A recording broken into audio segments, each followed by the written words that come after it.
بعقيدة صدق في صدري، لبيك أتيتك في لهف لسؤالك يا أهل الذكر، لسؤالك يا أهل الذكر، لسؤالي جئت لكي أدري. بسم الله الرحمن الرحیم و به نستعین ولا عدوان الا على الظالمین والصلاة والسلام على اشرف الانبیاء والمرسلین سیدنا و نبینا و مولانا محمد و علی آله و اصحابه اجمعین. با یاد و نام الله متعال برنامه امروز را آغاز می کنیم. عرض سلام و خسته نباشی داریم خدمت شما بینندگان عزیز. امیدوارم که در این شب‌های سرد در کانون گرم خانواده در پناه الله متعال باشین. در خدمت شما عزیزان هستیم با برنامه روزهای دوشنبه، برنامه پرسش و پاسخ. در این قسمت نیز در خدمت جناب مولانا عبدالقدوس دهقان عزیز هستیم. خدمت ایشان نیز عرض سلام و خسته نباشید داریم. بنده خدمت جناب عالی و تمامی بینندگان عزیز و ارجمند عرض ادب و سلام دارم. السلام علیکم و رحمت الله و برکاته. و در خدمت جناب عالی هستم. علیکم السلام و رحمت الله و برکاته. جناب مولانا طبق معمول برنامه را از سوالهای SMS و پیام‌هایی که بینندگان فرستاده اند آغاز می‌کنیم. الان در نزدیکی، چون که ماه ربیع الاول شروع شده، در نزدیکی یک جشن‌هایی هستیم که در خیلی مناطق صورت می‌گیره. این جشن‌ها به بهانه میلاد رسول الله صلی الله علیه وسلم و مراسم مولودخوانی و این جشن‌ها را انجام میدن. از نظر شرعی حکم مولودخوانی چیه؟ اگه بفرمایید. بسم الله الرحمن الرحیم و به نستعین و صلی الله علی نبینا محمد و علی آله و صحبه اجمعین.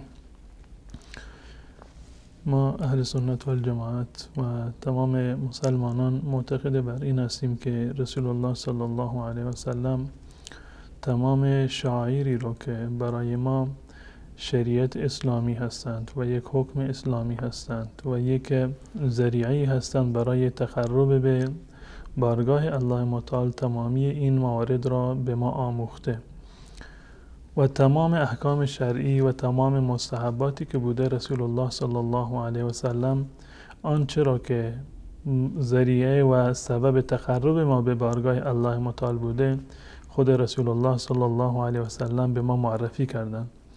آنگونه که در حدیثی رسول الله صلی الله علیه و سلم می‌فرمایند که حق هر بعثت و هر مبعوثی یعنی پیامبری این هست وقتی که الله متعال یک پیامبری را مبعوث می‌کند، آن پیامبر باید تمام آن مواردی را که جزء علم هستند و امت باید بر آن عمل بکنند آنها را باید به امت خودش یاد بدهد و مواردی که باید از آن پرهیز بکنند آنها را هم نشاندهی بکند.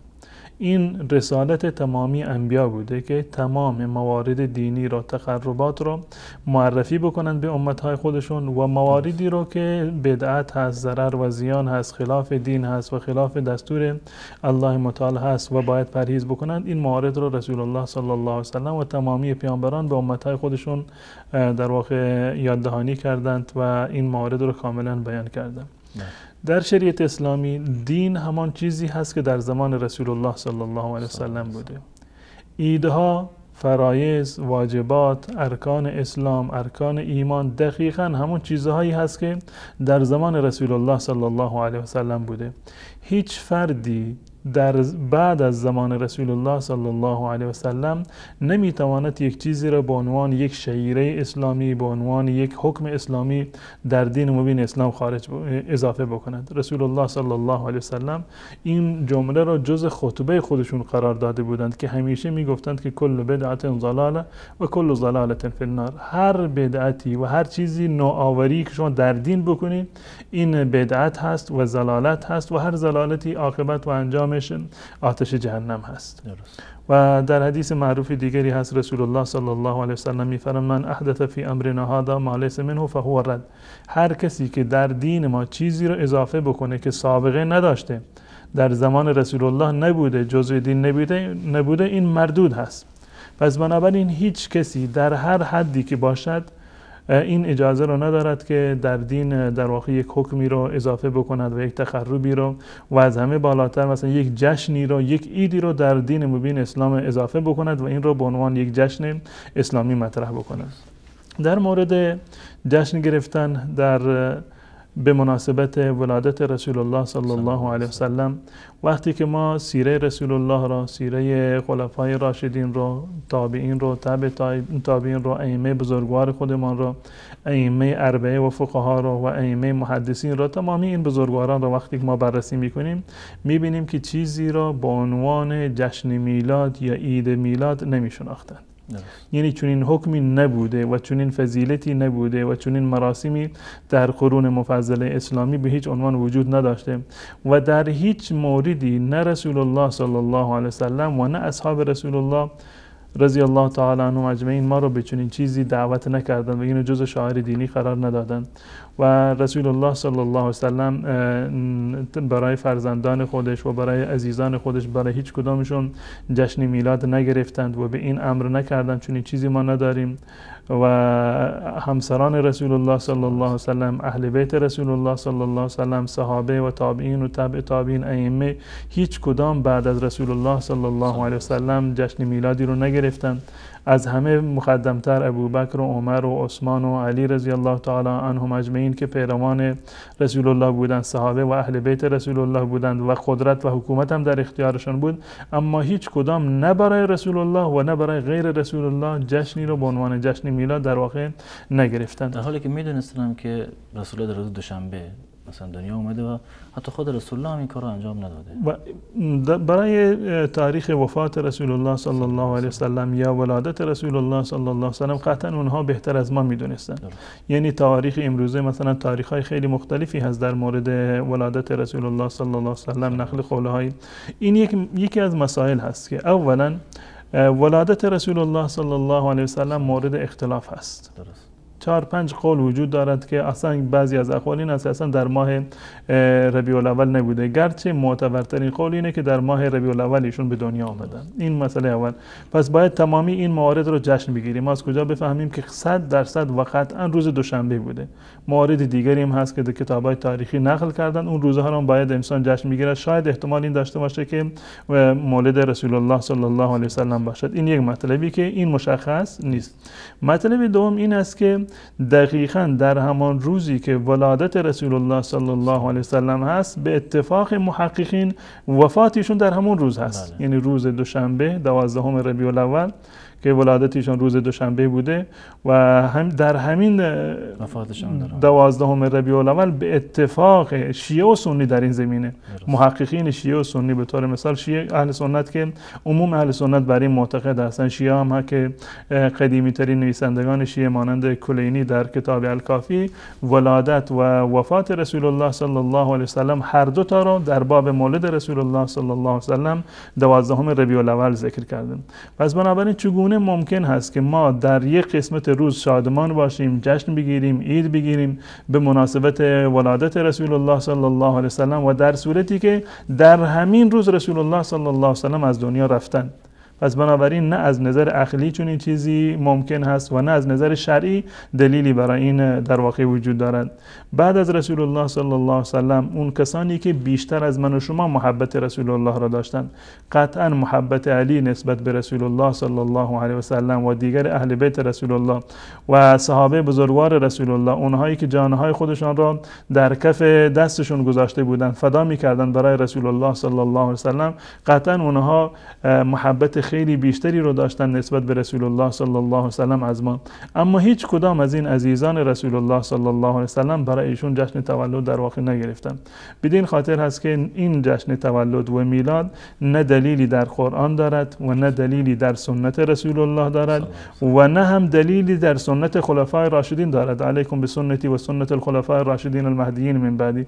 خلفای راشدین مهدیین بعد از رسول الله که 2 نفر پدر خانم رسول الله بودند و 2 نفر بیشترشون دامادهای رسول الله بودند و حضرت علی پسر عموی رسول الله صلی الله علیه و سلم بود، هیچ کدام از این عزیزان برای رسول الله صلی الله علیه و سلم جشن میلاد نگرفتند و همچنین افراد دیگری که بعداً اومدن، تابعین، تبع تابعین، ائمه، هیچ کدام در واقع نه جشن میلادی گرفتند و این را مستحب دانستند. پس بنابراین جشن میلاد گرفتن برای رسول الله صلی الله علیه و سلم اولا از نظر عقلی و از نظر دلیل تاریخی خلاف واقع هست، زیرا در همان روزی که رسول الله به دنیا آمدند در همون روز از دنیا رفتند. عملا ممکن نیست برای ما که این روز را هم جشن بگیریم و هم شادمانی بکنیم و هم در واقع عزاداری بکنیم و در غم باشیم. غیر از این در آیات قرآن و احادیث رسول الله و اقوال اهل بیت و اقوال صحابه کرام و عملکرد رسول الله و صحابه و اهل بیت هیچ گونه اثری از چنین جشنی و از چنین در واقع عبادتی یا عیدی ما در واقع نداریم. اگر ما بخوایم که بررسی بکنیم که در میان اتفاقاتی که برای رسول الله صلی الله علیه و سلم افتاد کدام اتفاق مهمتر هست و وزنه سنگینتری هست، من جمله ولادت رسول الله صلی الله علیه و سلم، بعثت رسول الله صلی الله علیه و سلم و هجرت رسول الله صلی الله علیه و سلم و اتفاقات دیگری که در زندگانی رسول الله صلی الله علیه و سلم در واقع اتفاق افتاده بود. در میان این موارد از تمام اینها ضعیفترین موردش همین ولادت رسول الله هست، یعنی بی ارزش ترینشون که از نظر عملی ارزش کمتری رو برای ما دارد و هیچ گونه در واقع ثوابی براش ذکر نشده، هیچ گونه فضیلتی براش ذکر نشده، این همون مولد رسول الله صلی الله علیه و سلم هست. و اتفاقاتی که بعدی افتادن به معنی رسالت رسول الله، مبعث رسول الله، خب یک اتفاق خیلی بزرگ و خیلی عظیمی هست و همچنین هجرت رسول الله صلی الله علیه و سلم اتفاق خیلی عظیمی هست. در زمان حضرت عمر رضی الله تعالی عنه در میان این سه تا اتفاق اومدن رأیگیری شد.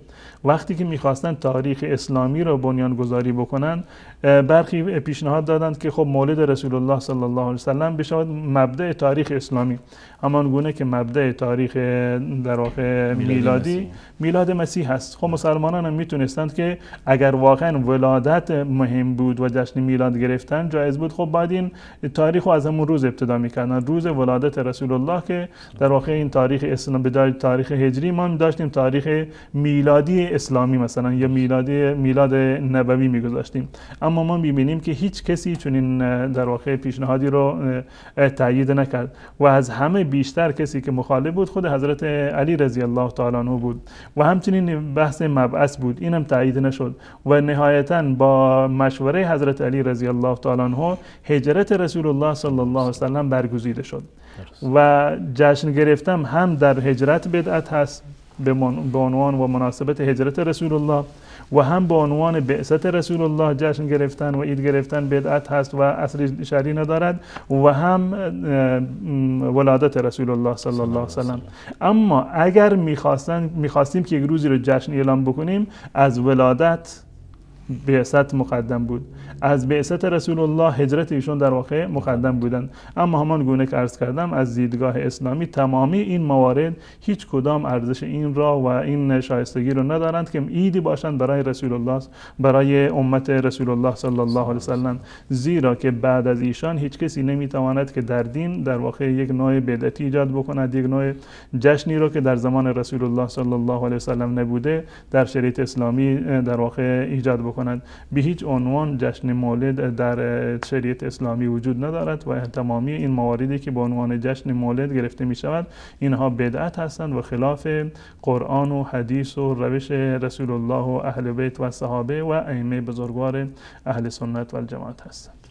سپاسگزارم از شما بابت این توضیحی که فرمودین.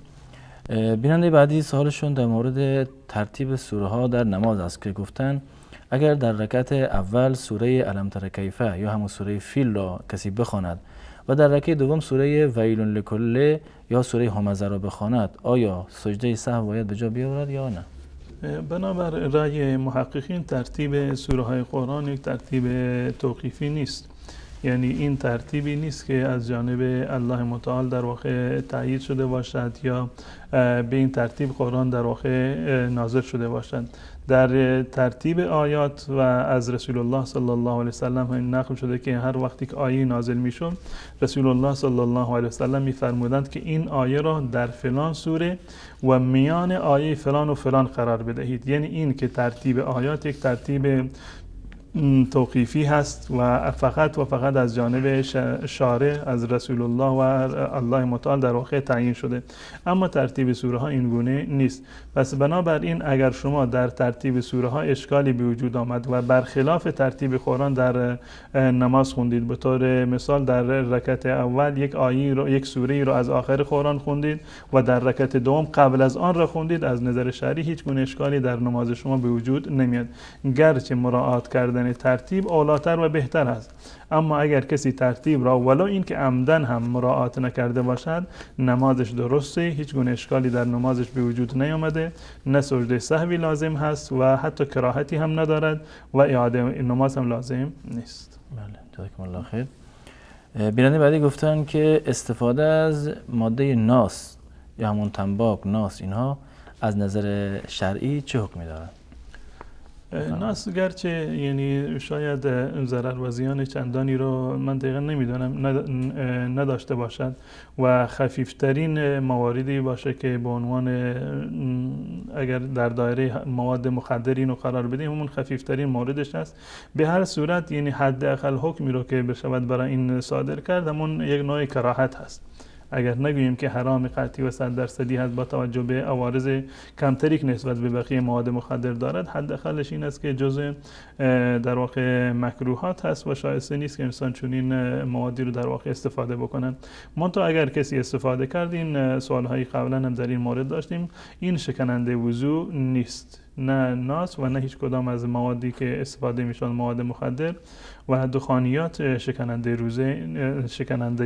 وضو نیستند و گرچه اولاتر هست که انسان بعد از این حتما باید دهانش رو مسواک بزند یا اینکه وضو بگیرد، این اولاتر و بهتر است، اما به عنوان شکننده وضو تعریف نشدند و شکننده وضو نیستند مگر اینکه منجر به اغما و بیهوشی شده باشند. بله، جزاکم الله خیر. بیننده بعدی گفتن که خندیدن در نماز حکمش چیست؟ خندیدن در نماز یکی از کارهای خلاف هست که حتی صحبت کردن رو رسول الله صلی الله علیه وسلم منع کردن که نماز برای این موارد نیست. یعنی نماز همیشه مجموعه ذکر و اوراد و دعا هست که در نماز میخونیم و ذکر الله متعال هست و مجالی برای گفتار انسان‌ها، این صحبت کردن با همدیگر و یا خندیدن در واقع نیست.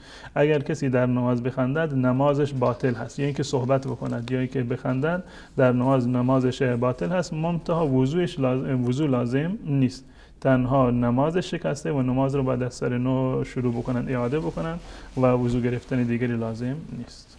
جزاکم الله خیر. بیننده بعدی گفتن که آیا میتوان پشت سر امامی که از مذهب شیعه هست نماز خواند؟ به هیچ عنوان. ائمه‌ای که امام جماعت هستند و شیعه هستند هم از نظر اعتقادی من بارها عرض کردم که مشکل اعتقادی دارن و بسیاری از مواردی که از دیدگاه اهل سنت و الجماعت جزء بدعات و خرافات و حتی در دایره شرک هست، می‌بینیم که بسیاری از علمای شیعه معتقد به آن هستند و آن را تبلیغ می‌کنند. نه از نظر اعتقادی نماز خوندن پشت سر امام شیعه جایز هست و نه از نظر عملی، زیرا از نظر فقهی هم اونها احکام نمازشون و احکام وضوشون کاملا متفاوت هست و به هیچ عنوان یک فرد سنی نمی‌تواند که پشت سر شیعه نماز بخواند و اگر نماز بخواند چنین نمازی رو باید حتما اعاده بکنند، زیرا که شروط و لوازمی که نماز دارند در امامت وقتی که امام شیعه باشند مهیا نمیشوند و چنین نمازی واجب الاعاده هست. جزاکم الله خیر. بیننده بعدی گفتن که در مورد جهاد سوال کردن، گفتن آیا برای رفتن به جهاد اجازه والدین شرط است یا نه؟ جهاد از نظر شرعی وقتی که علما این جهاد رو تحلیل میکنند و تفکیک میکنند بر دو قسم است. یکی جهاد فرض عین هست که بر هر فردی جداگانه و به صورت مستقل فرض هست و واجب هست که به جهاد برود، یعنی هیچ کسی معذور نیست و هیچ کسی در واقع مرخصی داده نمیشد مگر افرادی که واقعا معذور هستند و توانایی جهاد کردن را نداشته باشند. در زمانی که فرض عین هست، مانند این که یک دشمن غیر اسلامی کافری مثلا حمله بکند بر شهری از شهرهای مسلمانان، بر اهل اون شهر واجب عینی هست، یعنی بر هر فردشون، بر جوان و پیر و همه و حتی زنان فرض هست که باید در واقع در اون وقت دفاع بکنند از کشور اسلامی و از شهر خودشون و از شاعر دینی و مذهبی خودشون باید دفاع بکنند. این فرض عین هست. و یک فرض دیگری داریم، فرض کفایی هست یا واجب کفایی، یعنی این که اگر یک تعدادی برای جهاد رفتند این حکم وجوبش از دیگران ساقط می شود. حکم وجوبش از دیگران ساقط می شود.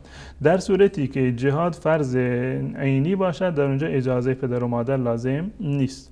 اما در صورتی که این جهاد در واقع فرض کفایی باشد، در این صورت اجازه پدر و مادر لازم هست و حتما باید انسان جهاد بکنه، اجازه پدر و مادر رو داشته باشند و خدمت به پدر و مادر خودش هم یک نوع جهاد هست. حتی در مواردی هست که افرادی اومدن در محضر رسول الله صلی الله علیه و سلم و خواستار جهاد شدند و رسول الله صلی الله علیه و سلم از اونها سوال کرده که آیا پدر و مادر زنده هستند؟ گفت بله پدر و مادر من زنده هستند.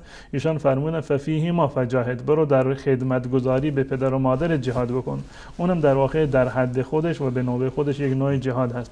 در جهاد کفایی وقتی که واجب کفایی هست حتما باید انسان اجازه پدر و مادر رو همراه داشته باشد و بدون اجازه پدر و مادر رفتن به جهاد جایز نیست. بله، جزاکم الله خیر. بیننده بعدی که گفتن در اروپا زندگی میکنن، در فنلاند، در مورد ذبح کسانی که مسلمان نیستن سوال کردن. گفتن که اینجا که من هستم حیوان را ذبح اسلامی نمی کنن و کسی که قربانی میکنه یا حیوان را ذبح میکنه هم مسلمان نیست. آیا من میتونم در شرعی چنین گوشتی را بخورم؟ معیار برای حلال بودن ذبیحه غیر مسلمانان در واقع بر دو گونه می شود اینو تقسیم کرد. کسانی که از دیدگاه اسلامی کافر شمرده می شوند و غیر مسلمان هستند، برخیشون اهل کتاب هستند، یعنی پیرو دیانت ها و ادیان قبلی هستند، پیشینی مانند یهود و نصارا هستند، مسیحی هستند، اینا اهل کتاب هستند. و افراد دیگر هستند کافر مطلق هستند، یعنی کسانی که به هیچ دین و آیین آسمانی در واقع ایمانی رو ندارند، به الله متعال ایمان ندارند. این دو گروه ذبیحهشون با هم دیگر فرق میکنن. ذبیحه مسلمان حلال هست برای تمام مسلمانان و ذبیحه اهل کتاب، اون کسی که معتقد به کتاب آسمانی هست یا به تورات یا به انجیل، یهودی هست یا مسیحی هست، وقتی که معتقد به دین خودش هست و به الله متعال ایمان دارد و به حضرت عیسی یا حضرت موسی به عنوان رسول و پیامبر الله متعال ایمان دارد، به تصریح قرآن در واقع ذبیحه اونها برای مسلمانان حلال هست. اما اگر اون فرد کافر یک کافر مطلق هست، یعنی بدین معنی که به هیچ دین و آیین ایمان ندارد، نه مسیحی هست و نه یهودی هست، در اون صورت ذبیحه‌اش و اون حیوانی که ذبح کرده خوردن از اون جایز نیست. و در جایی که اکثر مردم مسیحی هستند یا یهودی هستند و عموما این حیوانات رو بر اساس دین و مذهب خودشون ذبح میکنند، در اونجا استفاده کردن از چنین گوشتی در واقع اشکال شرعی ندارد و جایز هست. جزاکم الله خیر. بیننده بعدی یک مختدی هستند که از فکر گمراهی برگشته و به راه هدایت وارد شده. ایشون در واقع یک نوع مشورتی داشتن در مورد ازدواجشون که یک قضیه رو طولانی شرح دادن در مورد مسائلشون و مشکلاتشون و در کل قضیهشون این است که آیا میشه که یک جوون به خاطر بعضی مشکلات که هست ازدواج نکنه یا ازدواج رو به تأخیر بندازه و به مردم فقیر و کم بضاعت کمک بکنه؟ از نظر شرعی رسول الله صلی الله علیه و سلم به جوانان در واقع دستور داد یا معشر الشباب من استطاع منکم الباءة فلیتزوج. هر کسی که توانایی ازدواج دارد ازدواج بکند. یا در روایات مختلفی رسول الله صلی الله علیه و سلم فرموده النکاح من سنتی، نکاح جز راهنمودها و سنت ها و آموزه های من هست. یعنی رسول الله صلی الله علیه و سلم همیشه دستوری به ازدواج میدادند و این یک اصل هست و اصل بر این است که انسان متأهل باشد و ازدواج بکند.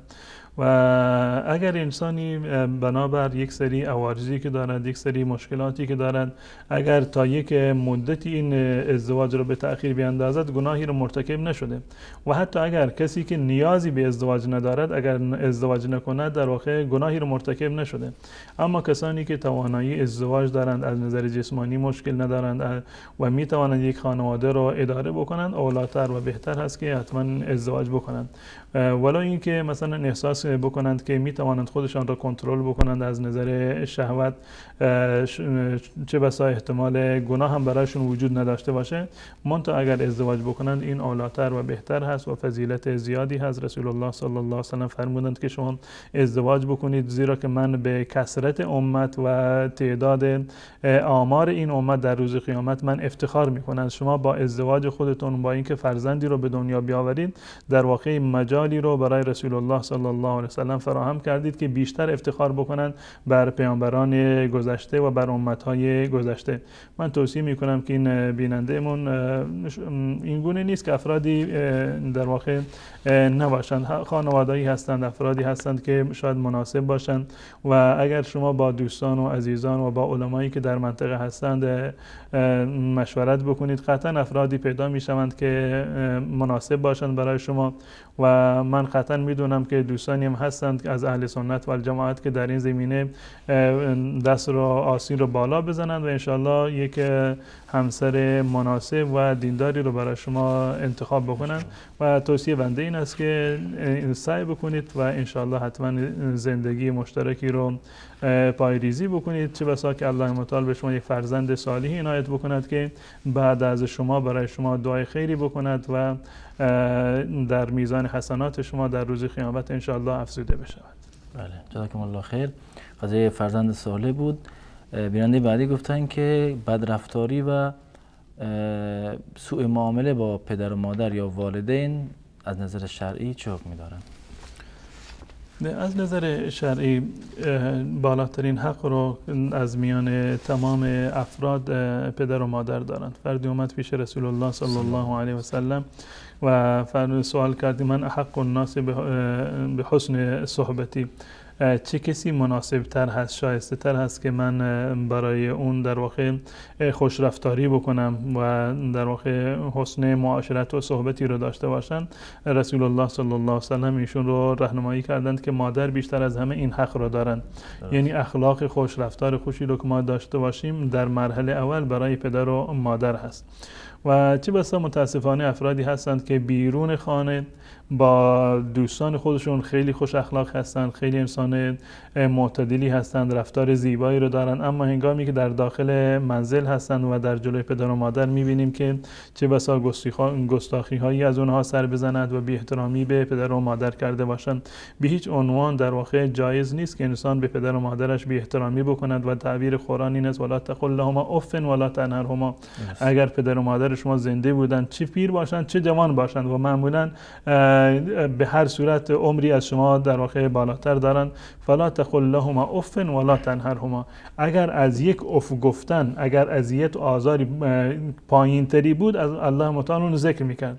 حد اقل بی احترامی به پدر و مادر که هست این اف گفتن است که در مقابل مشوره اونها، در مقابل دستور اونها، در مقابل پیشنهاد اونها انسان اف بگوید. دو کلمه، دو حرف است. درست. و این اف گفتن رو الله متعال مناسب ندونسته که ما در مقابل پدر و مادر در واقع حتی اف بگوییم. این به خاطر حق بسیار عظیمی هست که در واقع پدر و مادر دارن و پدر و مادر در واقع رضایت الله متعال بسته به رضایت پدر و مادر هست. اگر ما میخواهیم که پروردگار رو از خودمون راضی بکنیم باید پدر و مادر رو راضی بکنیم و خصوصا پدر و مادری که اهل دیانت باشند، اهل نیکوکاری باشند و حتی پدر و مادری که بد خوب باشند، بد خلق باشند و رفتار بدی رو با ما داشته باشند، ما حق نداریم که مقابله به مثل بکنیم.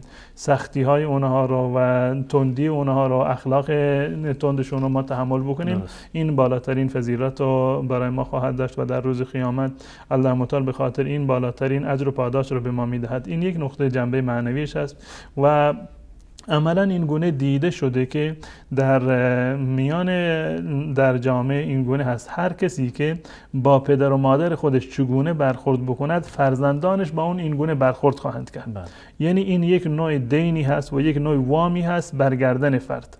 وقتی که شما با پدر و مادرتون چگونه برخورد کردید، بد رفتار بودید، قطعا در واقع فرزندان شما هم همین رفتار رو با شما خواهند کرد. من چندی قبل خونه یکی از دوستانمون بودیم که آدم مسنی بود، تقریبا یعنی بالای 70 سال یعنی عمریشون بود. رفتیم خونه ایشون، دیدم وقتی که اومد خیلی خوشحال بود و خیلی تر و تمیز بود و شاداب بود و فرزندش که با ما دوست بود گفتیم پدر من هست و معرفیش کرد و گفت که سوال نمی کنید که چرا این پیرمرد این همه خوشحال هست و در واقع میخندد و شادابه. گفتم چی شده؟ گفت که من براش زن گرفتم. پسرش یک زنی رو انتخاب کرده بود برای پدر خودش، ازدواجش داده بود و این پدر اینقدر خوشحال بود دعا میکرد و گفت که من دعا میکنم که هر کسی رو که الله متعال فرزند نداده، من دعا میکنم یک فرزندی مثل فرزند من الله متعال بهش بده.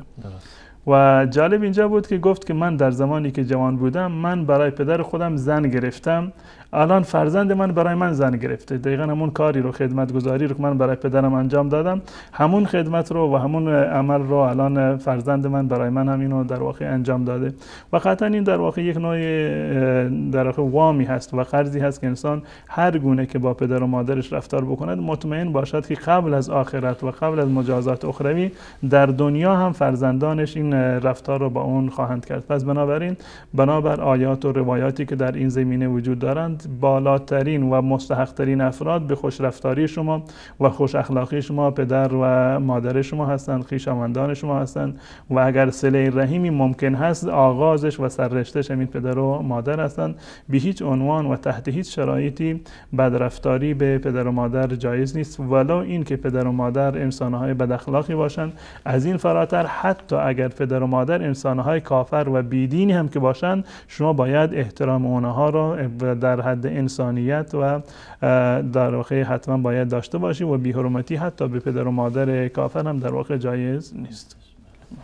جزاکم الله خیر، تشکر میکنم از شما. بیننده بعدی گفتن که آیا بچه سقط کردن در 3 هفتگی گناه دارد با داشتن یک بچه دیگه کوچک که 1 ساله است؟ آیا این کار کفاره دارد یا نه؟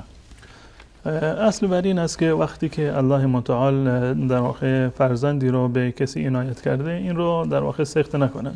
از نظر شرعی مجاز هست. شما می توانید که فاصله بیاندازید در میان در واقع بارداری و در ولادت قبلی و به خاطر ضرورت‌های دینی باشه یا وضعیت خانوادگی، این اجازه هست. از نظر شرعی مشکلی نیست که شما تا یک مدت زمانی در واقع بارداری دوم رو به تأخیر بیاندازید و زمانی که در واقع خانمی باردار شد اولاتر و بهتر این است که حتما اینو باید نگه دارند، خصوصا در صورتی که هیچ گونه اذیت و در واقع تکلیفی برای مادر نداشته باشند.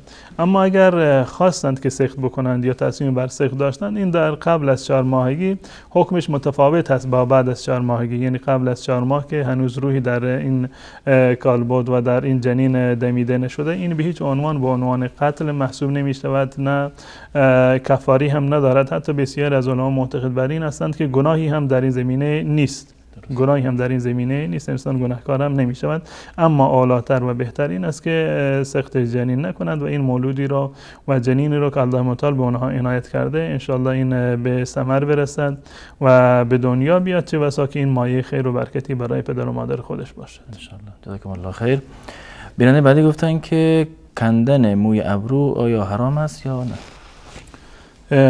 بله، به اتفاق علما و محدثین این موردی که از مواردی هست که حرام هست. رسول الله صلی الله علیه وسلم از این عمل نهی کردند. فراتر از نهی کردن ایشون در واقع نفرین کردند و رسول الله صلی الله علیه وسلم فرمودند لعن الله النامسة والمتنمسة. الله متعال نفرین بکند اون زنی را که موی ابرو میگیرد، چه ابروی خودش، ابروی کسی دیگر را میگیرد، یا اون زنی که ابرویش گرفته میشود. هر دو نفر را رسول الله صلی الله علیه وسلم نفرین کردند. و در قواعد فقهی و اصول فقه ما یک اصطلاحی رو داریم که در مورد گناه کبیره، وقتی که گناه کبیره رو تعبیر میکنن، این تعبیر هست که هر گناهی که در مقابل انجام دادنش یک حد شرعی تعیین شده، یک حدی تعیین شده، یا عذاب اخروی بر اون مترتب می شود که یک وعیدی آمده که در روز قیامت هر کسی این کار را بکند چنین و چنان می شود، یا اینکه یک تهدیدی شده و نفرینی از جانب الله یا رسول الله بر عاملان اون عمل در واقع وارد شده. این موارد تمام جز مواردی هستند که جز زیر مجموعه گناهان کبیره هستند. گناه کبیره به گناهی گفته می شود که مجازات دنیوی یا اخروی یا لعن و نفرینی رو در پی داشته باشند. و این موردی که از مواردی هست که رسول الله صلی الله علیه و سلم صراحتا فرمودند لعن الله النامسة والمتنمسة. الله متعال نفرین بکند اون زنی را که موی ابروی کسی دیگری را میگیرد و اون زنی که در واقع موی ابرویش گرفته می شود. این از نظر حکم شرعی هست که اساسی که در این صورت و روایت صحیح و صریح هست، هیچ اشکالی در اون وجود ندارد. منتها در این زمینه یک تفصیلات دیگری هم هست. اگر خانمی واقعا موی ابرویش بیش از اندازه، یعنی در واقع کلفت هست و متناسب با صورتش نیست، زشت محسوب می شود، یعنی غیر طبیعی هست، اشکالی ندارد که یک کمی مرتب بکند در واقع موی ابروی خودش را. اگر خانمی مثلا ابروهاش به هم چسبیده، می تواند که بالای بینیش را و این قسمت صورتش را، این مویش را بکند و دو تا ابرو را از هم فاصله بدهد. این هیچ گونه گناه و معصیتی رو ندارد. اگر می تواند که رنگ بکند، نامرئی بکند یک قسمتی را، باز همین از نظر شرعی اشکالی ندارد، جایز هست. فقط اون چیزی که از نظر شرعی مشکل دارد کندن و حالت دادن موی ابرو هست. بنابر روایاتی که در این زمینه هست و اقوال ائمه و فقها همه بر این هست که در واقع چنین عملی که ناجایز هست و انسان باید از این پرهیز بکند. درست، جزاکم الله خیر. بیننده از بانه کردستان سوال کردن که آیا بوسیدن کتاب خدا یعنی قرآن از نظر شرعی اشکال داره یا نه؟ اشکال داشتن به این معنی که انسان گناهکار بشود، نه، اشکال ندارد. یعنی گناهی در این زمینه در واقع نیست و منتها این از سلف هم ثابت نشده که یعنی رسول الله صلی الله علیه و سلم یا صحابه چنین کاری رو انجام داده باشند. منتها اگر کسی چنین کاری رو انجام داد، یک کار منکر و گناهی رو در واقع انجام نداده و ما توصیه میکنیم چنین کاری اساسا انجام نشود، چیزی که در شریعت اسلامی و در سیره و سنت رسول الله صلی الله علیه و سلم چنین چیزی نیامده. منتها اگر کسی به خاطر محبت قرآن رو بوسید، انشاءالله که اشکالی نداشته باشد و گناهی بر این عمل مترتب نیست. درست، جزاکم الله خیر. بیننده بعدی گفتن که شوهری به همسرش بگوید بدون اجازه من اگر رفتی بیرون طلاق هستی و همسر هم رفته باشه خانه برادرش، ولی همسرش یعنی شوهر در حالت نشأه و دیوانگی بوده که این حرفو زده، آیا طلاق واقع میشه یا نه؟ در این زمینه انسان، من همیشه توصیه کردم که موارد طلاق را به خاطر حساسیتی که داره سعی بکنند که رو از علمای منطقه خودشون سوال بکنن، با توجه به اینکه یعنی کل شرایط را، کیفیت تلفظ طلاق را یا اصلا تلفظ کرده یا نکرده، چه جمله‌ای رو بر زبان آورده، به صورت ماضی بوده، مضارع بوده، این تمام این موارد را باید دقیقاً توضیح بدن تا اینکه بشه یک حکم قطعی و 100% رو در این زمینه در واقع صادر کرد و فتوای مطابق با واقعی رو در واقع انسان بگوید. نظر شخصی بنده در این زمین این است که زمانی که یک فردی بنابر تهدید، نه به خاطر مشروط گذاشتن طلاق، ما دو مورد در اینجا داریم، یکی هست که مشروط گذاشتن طلاق هست و یکی دیگر در واقع تهدید به طلاق هست. مشروط کردن طلاق بدین معنی هست که یک فردی تصمیم گرفته که زن خودش را طلاق بدهد، زن خودش را طلاق میدهد. برای وقوع طلاق یک چیزی رو شرط میکند. خودش تصمیمش این است که زن رو طلاق بدهد. مثلا میگه روزی که پدرت به خانه اومد تو طلاق هستی، یه روزی که فلان مسافر از سفر برگشت تو طلاق هستی، یه روز هر وقتی که نمیدونم آفتاب طلوع کرد تو طلاق هستی، سر ساعت 12 تو طلاق هستی. خب این میخواد طلاق بدهد، منتها طلاق رو مشروط کرده بر یک سببی. هر وقتی که اون اتفاق بیفته طلاق هم واقع شده. اگر هدف ایقاع طلاق بوده، یعنی طلاق را معلق کرده به این به یک حادثه و یک اتفاقی، در این صورت طلاق واقع شده. درست. اگر در واقع گفته باشه که مثلا طلاق هستی، اون طلاق در اون صورت واقع میشن. اما مورد دیگری رو داریم که جز تهدید به طلاق هست، یه قسم به طلاق هست. تهدید به طلاق، یه قسم به طلاق. تهدید به طلاق مثلا این که اگر فلان کار رو انجام دادی من تو را طلاق میدهم، من تو را طلاق میدهم. این در واقع تهدید به طلاق است. با این طلاق واقع نمی شود. اگر کسی به مثلا همسر خودش گفت که اگر به منزل همسایه رفتی من تو را طلاق میدهم، این تعبیر طلاق میدهم، چون این در این حالت طلاقی واقع نشده، ولی اون که اون زن به خانه همسایه برای طلاقی واقع نمی شود. این مسئله دوم. مسئله دیگری این است که یک فردی به همسر خودش میگه اگر از منزل بیرون رفتی تو طلاق هستی، اگر خونه همسایه رفتی تو طلاق هستی. یعنی اینو بر گذشته هم میکند، فعل ماضی رو به کار میبرد، یا که من تو رو طلاق داده ام، یا اینکه حالی رو بیان میکند که در حال تو طلاق هستی. در این صورت اگر هدف اون در واقع تعلیق باشد، همون گونه که قبلا عرض کردم طلاق واقع شده. اما اگر هدف قسم خوردن به طلاق باشد، این یک نوع یمین شمرده میشود، یک نوع قسم شمرده میشود، گرچه رأی اکثر علما در این زمینه هم این است که این طلاق واقع شده. تفاوتی رو قائل نشدن، عموم فقها تفاوتی رو قائل نشدن در میان این که این حرف رو از روی تهدید، از روی قسم به طلاق گفته باشد، یا اینکه طلاقش طلاق معلق یا مشروطی باشه. هر دو مورد رو یک در واقع حکمی رو صادر کردن. اما بسیاری از محققین و خصوصا از معاصرین نظرش این است اگر بنابر در واقع یک نوع تهدیدی بوده و یک نوع قسم به طلاق بوده، در این صورت طلاق واقع نمی شود و این حکمش همون حکم قسم به طلاق هست و حکمش این است که در واقع یک کفاره قسمی رو ادا بکند، کفاره قسم رو بدهد، یا اینکه 10 مسکین رو غذا بدهد، یا به 10 مسکین لباس بدهد، یا اینکه اگر نمیتواند 3 روز روزه بگیرد. ان شاءالله هیچ اتفاقی دیگه در این زمینه نمیافتد. اما بازم من همیشه توصیه میکنم که این موارد رو از خود علمای منطقه بپرسند. شاید مثلا پدر خانم شما یا اقوامشون مثلا نظر دیگری رو داشته باشند، نظر یکی دیگر از علما رو در واقع معتبر میدونند. در این صورت در میان شما یک نوع اختلافی به وجود میاد. از بنابراین بهترین است که این گونه موارد رو از علمای منطقه خودتون که شرایط رو دقیقاً از شما میپرسند از اونها در واقع دریافت بکنید. و نظر بنده هم در این مورد این است که اگر این قسم به طلاق شمرده میشد، یعنی گوینده تصمیم طلاق را نداشته، یک نوع تهدید به طلاق بوده، قسم به طلاق خورده، در این صورت طلاقی واقع نمی شود و حکمش همون حکم قسم هست که یک فردی در واقع قسم خورده باشد و کفارهش هم همون کفاره قسم هست. درست. جزاکم الله خیر. بیننده بعدی با سوالی در مورد ازدواج کردن و همسرداری و گفتن که مهمترین حقوق یک همسر بر شوهر چیه از نظر شرعی؟ این حقوق همیشه حقوق در واقع دو طرفه هست. این حقوق زن بر شوهر بود یا شوهر بر زن؟ حقوق همسر یعنی زن بر شوهر. زن بر شوهر که زن باید مراعات بکنه. درست.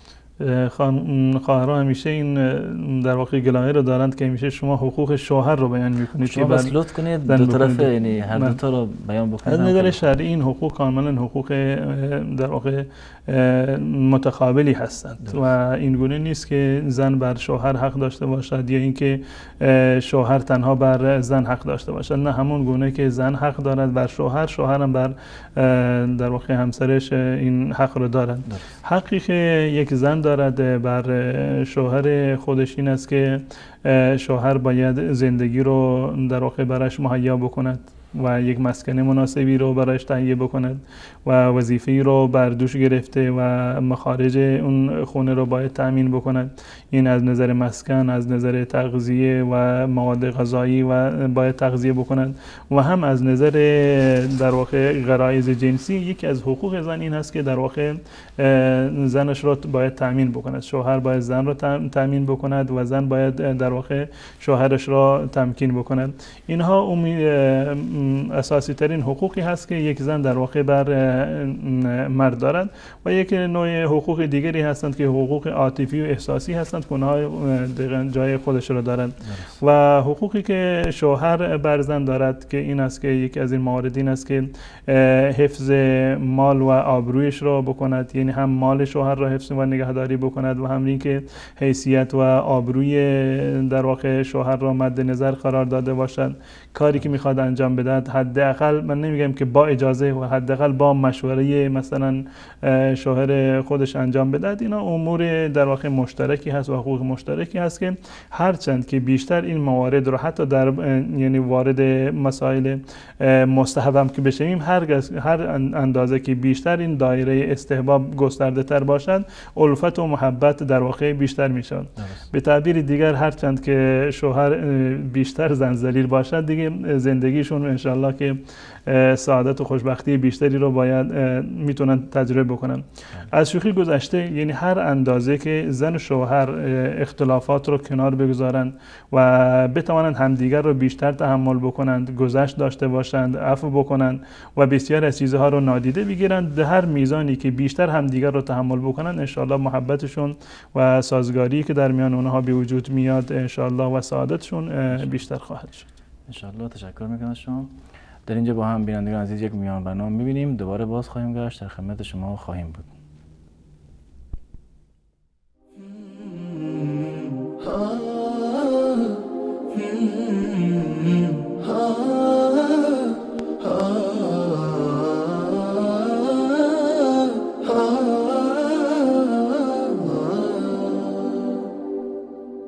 هي زوجتي عنوانها عنواني وحبيبتي بستانها بستاني ورفيقة العمر الذي أيامه في بيتها أزكى من الريحان.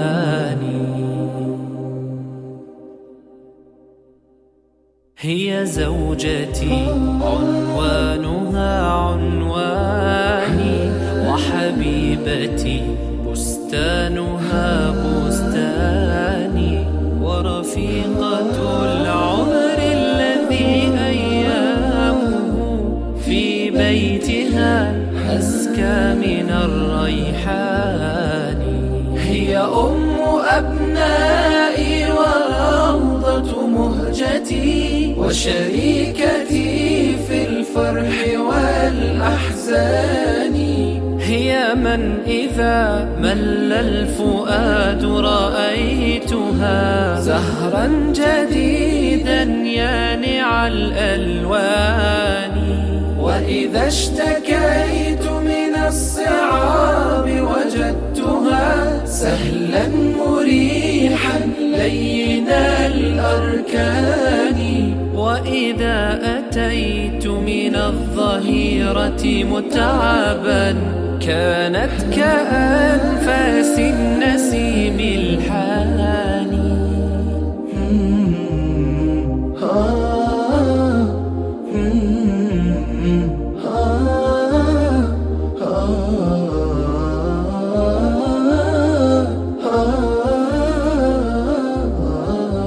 في وجهها أمل وملء عيونها هي نعمة الرحمن يا إخواني.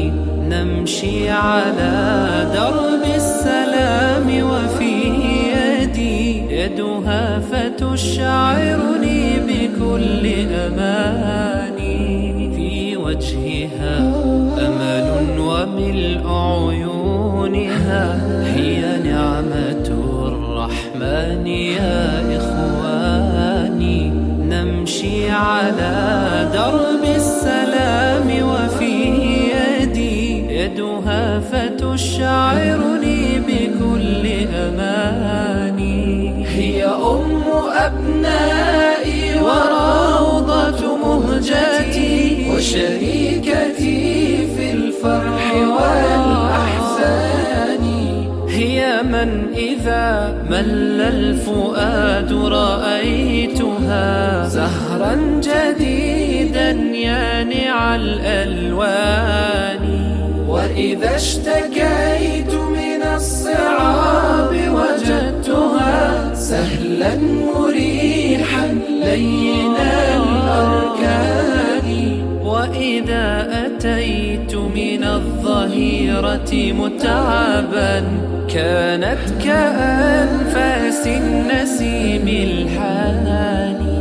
يا رب فاملأ بالمحبة بيتنا والود والإخلاص والإيمان.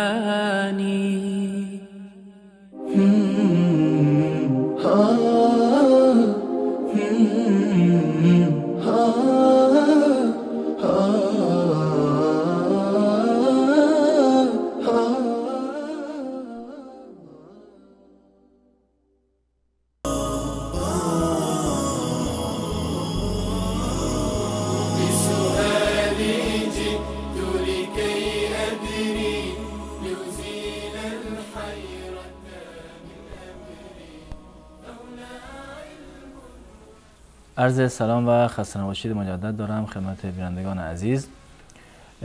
جناب مولانا بیننده بعدی پرسیدن که من به دلیل ساختن خانه هم مجبور شدم وام 4% 13 ساله بگیرم. آیا در این مدت این وام مشمول زکات می شود یا نه؟ بیننده از کردستان این سوال کردن. بفرمایید. بسم الله الرحمن الرحیم. به صورت کلی وام گرفتن از بانک های ربوی که در مقابل وامی که به فرد میدهند، چه به نام تسهیلات باشه چه به نام خود قرض یا وام باشن، این یک کار حرامی هست و جایز نیست که انسان در واقع چنین وامی رو دریافت بکند. این قسمت اولش هست، زیرا که در این زمینه در هیچ مورد دیگری از مواردی که نهی وارد شده و وعید وارد شده و نفرین از جانب رسول الله صلی الله علیه وسلم وارد شده به اندازه بحث ربا نیست. بیشتر از تمامی موارد در مورد ربا وعید و تهدید وارد شده به اندازه‌ای که تعبیر قرآنی و حدیثی یعنی جنگ کردن با الله متعال هست، یعنی رباخواری صراحتاً جنگ با الله متعال شمرده می شود و رسول الله صلی الله علیه وسلم یک مجموعه و گروه بزرگی رو که دستن در کار این گناه هستند همه را نفرین و لعنت کرده.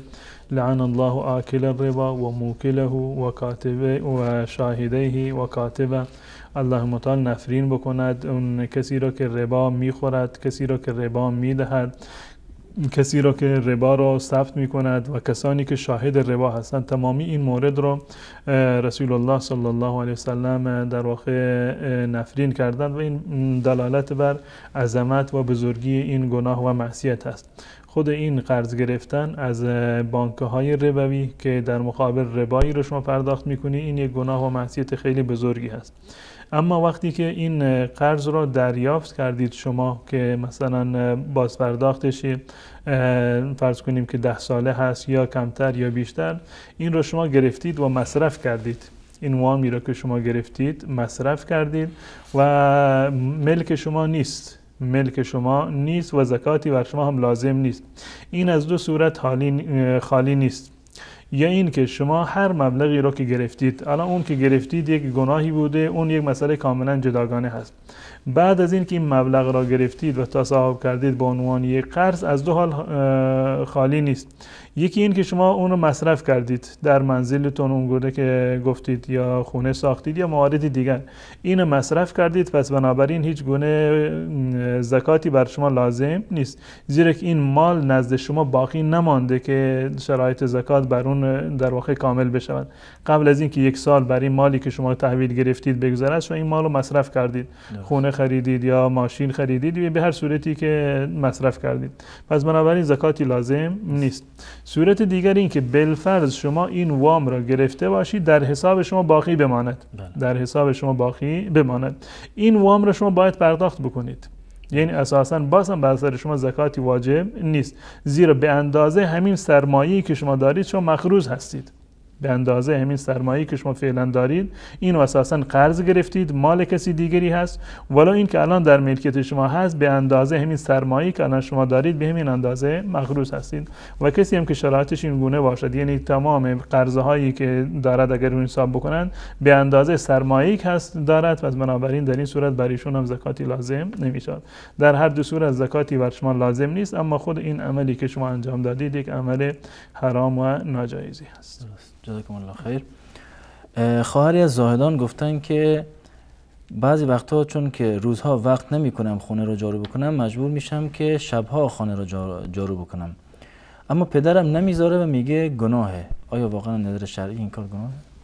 نه خیر، در شریعت اسلامی هیچ گونه ممنوعیتی نیومده و اینها تمام یک نوع گمانهایی هستند که حقیقت و واقعیت ندارند، خرافه هستند و مبنایی از قرآن یا حدیث یا تعالیم و آموزه های رسول الله صلی الله علیه و سلم ندارند. نظافت کردن خونه، جارو کردن یا شستن ظرفه ها در هر وقتی از شبانه روز کاملا جایز است و هیچ گونه گناهی و هیچ گونه کراهتی و ممنوعیت از نظر شرعی وجود ندارد.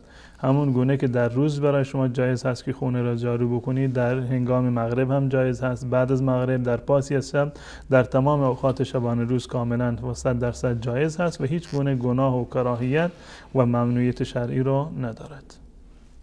تشکر میکنم از شما. بیننده بعدی گفتن که یک شخصی که در جوانی چند سال نماز را قضا کرده الان توبه کرده است، تمام نمازها را میخواند، تهجد، نماز اشراق و نفل همه را میخواند. الان نمازهای قضایی خود را چگونه باید بخواند؟ آیا هر روز 5 وقت با نمازهای فرضی قضایی همان وقت را بخواند یا روش دیگری دارد؟ گفتن که لطفاً روش درست آن را برای من بگویید.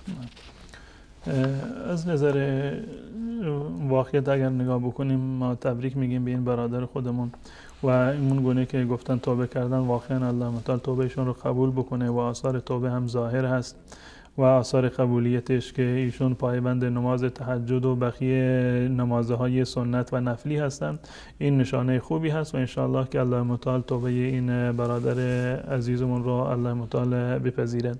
از نظر شرعی بسیاری از فقها معتقد بر این هستند که نمازهایی رو که شما در زمان جوانی و عمدن در واقع ترک کردید و نخوندید، اونها رو باید قضا بیاورید. این نظر یک گروه و طیفی از فقها است که این رو واجب میدونند، اما با توجه به واقعیتی که وجود دارد و با توجه به احادیث رسول الله صلی الله علیه وسلم، رأیی که بنده انتخاب کردم و قائل به آن هستم این است که قضا آوردن نمازهایی که در زمان جوانی شما عمدن فوت کردید، از دست دادید، لازم نیست. نمازهایی که شما عمدن ترک کردید، نه اینکه نمازی که خواب افتاده باشید یا فراموش کرده باشید. اگر 1 سال قبل، اگر 10 سال قبل، اگر شما یک نمازی رو خواب افتاده بودید، تازه امروز بیادتون اومد که من فلان روز نماز نخونده بودم، از نظر شرعی اون نماز رو باید بخونید. اما حکم ترک نماز یک حکم دیگری هست. اولا در یک مرحله بسیار از علما و روایاتی که در این زمینه دقیقاً هم صریح هست و هم دقیق هست و هم خیلی زیاد هست، این است که تارک نماز در واقع در حد کفر میرسد. یعنی ترک نماز در واقع کفری. گروه از علما این نظر و عقیده رو دارن به خاطر روایات متعددی که از رسول الله صلی الله علیه وسلم اومده که تفاوت ما و در میان و در مورد منافقین میفرماد که نماز هست فمن ترکها فقط کفر، هر کسی که نماز را ترک بکنه در واقع کافر شده. در مورد هیچ یکی از اعمال دیگر به این اندازه این اقوال وجود ندارد که در مورد ترک نماز هست. یعنی با ترک عبادات دیگر این اختلاف وجود ندارد که آیا فرد کافر می شود یا کافر نمی شود. اما ترک نماز رو بسیاری از علما بنابر روایاتی که واقعا در این زمینه صحیح و صریح هستند کاملا کافر میدونند. خب وقتی که کافر باشد بدین معنی هست که از اسلام خارج شده، همون گونه که بر یک کافر در واقع نماز واجب نیست و بعد از این که مسلمان شد اعاده اون نمازهایی که در زمان کفری نخونده بوده لازم نیست، به همون صورت کسی که تازه توبه میکند از بی‌نمازی و نمازگزار میشود اون اعاده نماز لازم نیست. از این نکته رو من در اینجا توضیح بدم در مورد این که آیا غیر مسلمانان مکلف هستند یا مشمول خطاب هستند، بدین معنی که آیا بر کافران نماز فرض هست یا فرض نیست. آیا کافران مخاطب هستند که نماز بخونند؟ این یک نوع حکم، یک مسئله در واقع اصولی هست، در اصول فقه بحث می شود که بسیاری معتقد هستند همون گونه که معتقد مکلف به ایمان هستند و طبعا مکلف به نماز هم هستند. این گروه یک دیدگاه هست در اصول فقه. منتها هیچ کسی از علما معتقد به این نیست وقتی که کافری تازه مسلمان شد باید نمازهایی رو که در زمان کفر نخونده اون رو اعاده بکنه. در این مسئله کاملا مورد اتفاق هست و اختلافی در این زمینه وجود ندارد. این یک مسئله هست. از این که بگذاریم میبینیم که رسول الله صلی الله علیه و سلم بنابر روایت حضرت عبدالله ابن عمر رضی الله تعالی عنه تمام مواردی رو که باید بیان میکرد اونها را بیان کرده برای ما. احکامی رو که رسول الله صلی الله علیه و سلم باید بیان میکرد اون کاملا برای ما بیان کرده و در مورد هیچ یکی از مسائل شرعی و اصول و پایه های اسلام یعنی نماز و روزه و زکات و حج یعنی در مورد هیچ کدام یعنی به اندازه نماز تاکید نشده و احکامش مفصل در واقع بیان نشده. در مورد نماز روایاتی که وجود داره و احکامی که وجود داره بسیار مفصلتر و واضحتر از بقیه احکام هست. رسول الله صلی الله علیه وسلم در این زمینه یک حدیثی رو دارن فرمودند که در صحیح مسلم و سنن و صحیح روایتش کردند که من نام عن صلاة او نسیها فلیصلیها اذا ذکرها. هر کسی که یک نمازی رو خواب افتاد یا فراموش کرد فلیصلیها اذا ذکرها، اون را بخواند وقتی که بیادش اومد. وقتی که بیادش اومد اون روایت اون نماز رو باید بخواند. مانند این که یک فرض بکنیم یک فردی از نماز صبح خواب افتاده، وقتی که بیدار میشد آفتاب طلوع کرده، به محض این که از خواب بیدار شد باید اون نماز فجر رو بخواند، صبر نکند تا ظهر. هر کسی که در هنگام یک نماز خواب رفت یا این که فراموش کرد، اینقدر سرگرم کار بود یا در سفر بود که اصلا فراموش کرد که نماز بخواند تا اینکه وقت نماز در واقع گذشته بود، فلیصلیها اذا ذکرها، هر وقتی که بیادش اومد همون لحظه اون نماز رو در واقع بخواند. یا در خود همین روایت دیگر اومده که لا کفارة لها غیر هذا، که غیر از این کفاره دیگری بر چنین فردی نیست. یعنی کفارش همین است هر وقتی که شما از خواب بیدار شدید اون نمازتون رو بخوانید و هر وقتی که بیادتون اومد نماز رو بخوانید، کفاره دیگری بر شما لازم نیست. یعنی این که شما گناهی رو انجام ندادید، شما گناهی رو انجام ندادید زیرا که بدون اختیار بوده. کسی که خوابیده خواب بوده و مکلف نیست از زمانی که در خواب است، وقتی که از خواب بیدار شد می‌بیند که وقت نماز فجر مثلا یا هر نماز دیگری از بین رفته. وقتی که انسان فراموش کرد از نظر شرعی در واقع مؤاخذه نمی‌شود.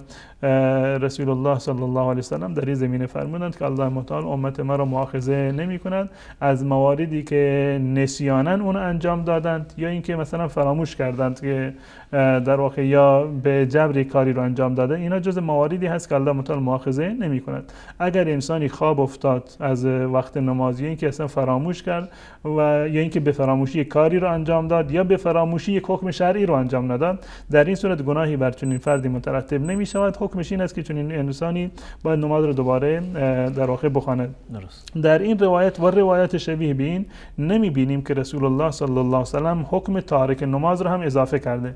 نفرمودند که هرگاه کسی از شما به خواب رفت یا اینکه نماز رو فراموش کرد یا نماز رو ترک کرد اون رو دوباره بخواند. چون این حکم صریح از جانب رسول الله صلی الله علیه و سلم در واقع نیامده. نظر بسیاری از متأخرین مانند شیخ ابن عثیمین و بسیاری دیگر از علمای معاصر این است که کسی که تارک نماز بوده وقتی که توبه میکند همین توبه کفایت میکند، دیگه قضا آوردن نمازهای گذشته لازم نیست.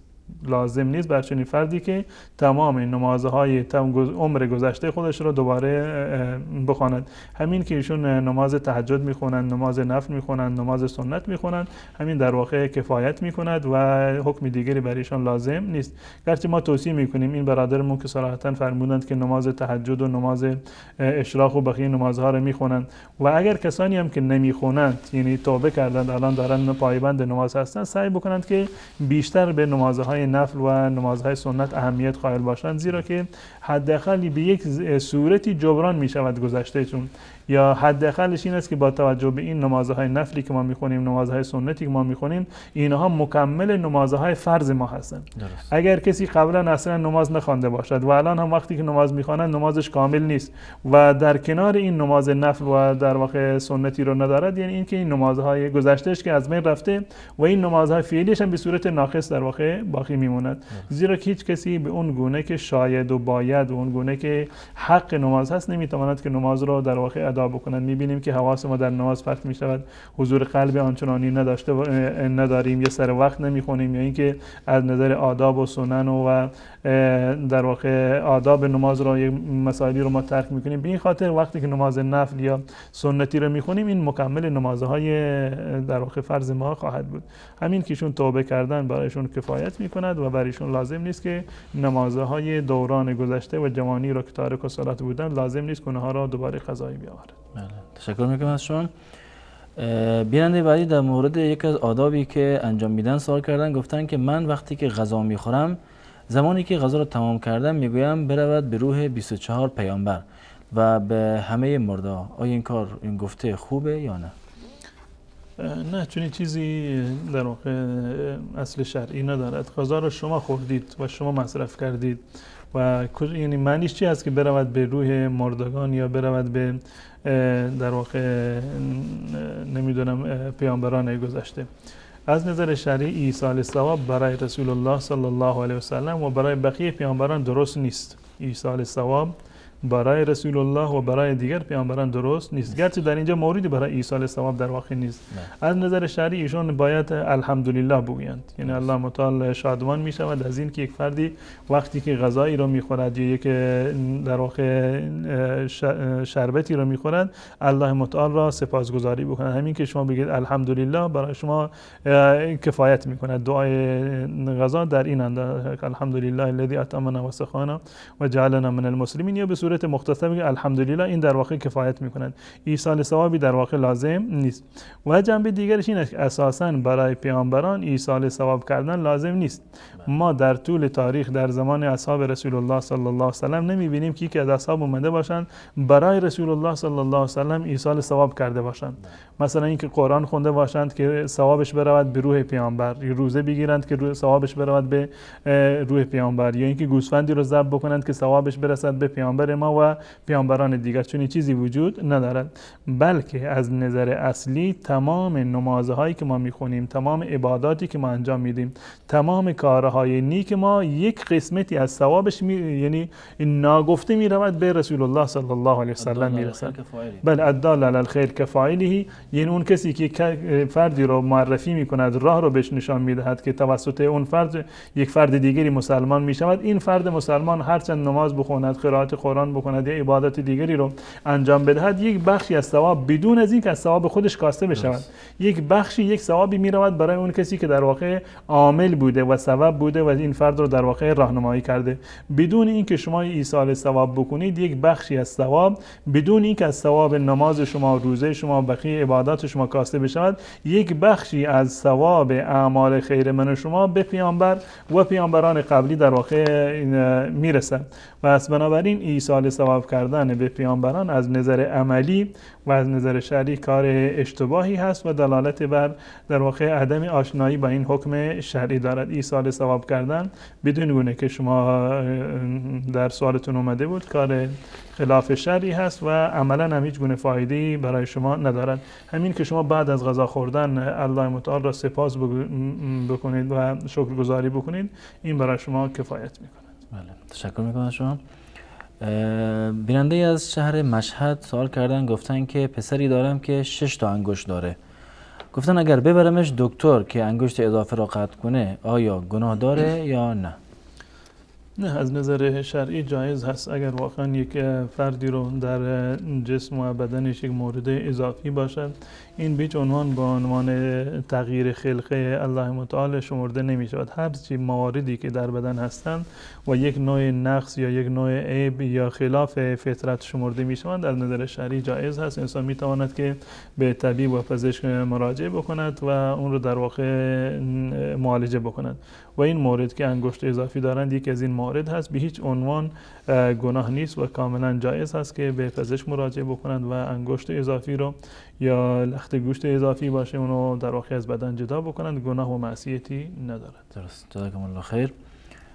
بیننده بعدی گفتن که در منطقه شون بعضی ها خودشون را سلفی میدانن اما به مذاهب اربعه بخصوص مذهب حنفی خیلی توهین میکنن. گفتن که نصیحتی بکنید به این افراد چون که هر روز خصومت و دعوا وجود داره. ببینید، یکی از مواردی که یعنی در رأس دستورات سلف بوده، سلف صالح ما و همچنین کسانی که در واقع امروزه پیرو سلف صالح هستند، احترام گذاشتن به دیگران بوده. احترام گذاشتن به مردگان، کسانی که گذشتند و رفتند، احترام گذاشتن به رأی فقهی یک مجتهد، ولو این که من رأی فقهی یک مجتهد رو قبول نداشته باشم، اما اجازه ندارم از نظر شرعی که اهانت بکنم به یک فردی مانند امام ابو حنیفه باشد یا شافعی، مالک یا حتی غیر از ائمه اربعه، فقهای دیگری که در واقع وجود داشتن، مجتهدین دیگری که وجود داشتن مانند ابن حزم ظاهری یا مثلا شیخ الاسلام ابن تیمیه رحمت الله علیه یا هر کسی دیگر از علما و مجتهدینی که در واقع وجود داشتن. هر مجتهدی موظف هست بر اساس فهم خودش و درک خودش و اون چیزی که از قرآن و حدیث فهمیده فتوا بدهد. الان بالفرض این که یکی از ائمه یا یکی از مجتهدین فتوایش خلاف واقع باشد، فتوایش درست نباشد، مجتهد دیگر، نه این که عوام، حتی مجتهد دیگر هم به هیچ عنوان حق ندارند که یک فرد عالم را، یک فرد امام را در واقع زیر سوال ببرند. و اهانت کردن به ائمه، وقتی که ما میگیم ما سلفی هستیم، ما پیرو سلف هستیم، یعنی بزرگترین سلف ما رسول الله صلی الله علیه و سلم هست و بعد از ایشون اصحاب رسول الله صلی الله علیه و سلم و ائمه بزرگوار هستند. امام ابو حنیفه و مالک و شافعی و احمد ابن حنبل و امام بخاری و مسلم، تمام این بزرگواران از سلف صالح و نیاکان نیکوکار ما هستند و اهانت کردن به هیچ یکی از اینها رو ما جایز نمیدونیم. و اگر کسی ادعا بکند که سلفی هست و در مقابلش اهانت بکند به امام ابو حنیفه رحمت الله علیه یا امام شافعی یا امام احمد ابن حنبل و بقیه ائمه، به هیچ عنوان این کار و مطابق با سلفیت عمل نکرده، برخلاف دستور سلفیت در واقع عمل کرده. منتها یعنی پذیرفتن یا نپذیرفتن یک رأیی به معنی اهانت کردن به اون فرد نیست. بالفرض یک رأیی رو ما شاید از امام شافعی رحمت الله علیه نپذیریم، برای ما امروزه با توجه به روایات صحیح و صریحی که وجود دارد برای ما مشخص بشود که رأی امام شافعی رحمت الله علیه در فلان مسئله خلاف واقع بوده، فتوایشون مرجوح است. یا در مورد امام ابو حنیفه رحمت الله علیه، امام مالک یا امام شافعی، ابن تیمیه، نمیدونم ابن قیم یا بقیه محدثینی که در قرون اولیه بودند و مجتهدین، وقتی که رأی یک فردی رو ما قبول نکردیم، اونم با در چارچوب علمی با دلیل و منطق فلان حکم و فلان فتوای فلان امام از دیدگاه ما اشکال دارد و قول مرجوحی هست. این در میان مذاهبی که امر کاملا عادی هست و حتی در بحث اختلافات فقهی وقتی که بحث میکنند، حتی در مذهب امام ابو حنیفه یا بقیه در واقع مذاهب، هر مجتهدی رأی و نظرش این است که رأی من درسته، رأیی که من دارم فتوا میدم فتوای من درسته، اما بازم احتمال خطا دارد. هر انسانی احتمال خطا رو برای خودش حداقل 1% رو برای خودش نگه میداره. رأی من درسته، فتوای من درست است، منتها احتمال داره که یک فردی از من عالمتر باشد و دلیلش قوی‌تر باشد و رأی من مرجوح قرار بگیرد، اشتباه باشد. رأی دیگران از دیدگاه من مرجوحه، رأیشون از دیدگاه من مرجوح است، اما احتمال دارد که یک دلیل قوی‌تری باشد، احتمال دارد که اونم رأی چکار باشد؟ راجح باشد. یعنی دیدگاهی که در میان فقها و محدثین و مجتهدین وجود دارد بر این مبنا هست، این احترام رأی مخالف. هر کسی میتواند که رأیی رو که مطابق با قرآن و حدیث هست اون گونه که بهش رسیده بر اون عمل بکند، اما به هیچ عنوان هیچ کسی حق ندارد که دیگران رو در واقع تحقیر بکند یا در نیاتشون رو زیر سوال ببرد یا اینکه توهین بکند افراد را، چون این چیزی با منهج سلف و با اون چیزی که به عنوان سلفیت امروز معروف است چون این چیزی تضاد دارد و هیچ یکی از علمای سلف چون این چیزی رو جایز نمیدونه. درست، جزاکم الله خیر. بیننده بعدی سوالشون در مورد عروسی است. گفتن که رفتن به عروسی که موسیقی در آن است و زنان هم میرقصند و نامحرم اما وجود ندارد و عروسی تا یک شب هم هست، رفتن به چنین عروسی گناه هست یا نیست؟ بخصوص اگر عروسی فامیلان نزدیک باشد.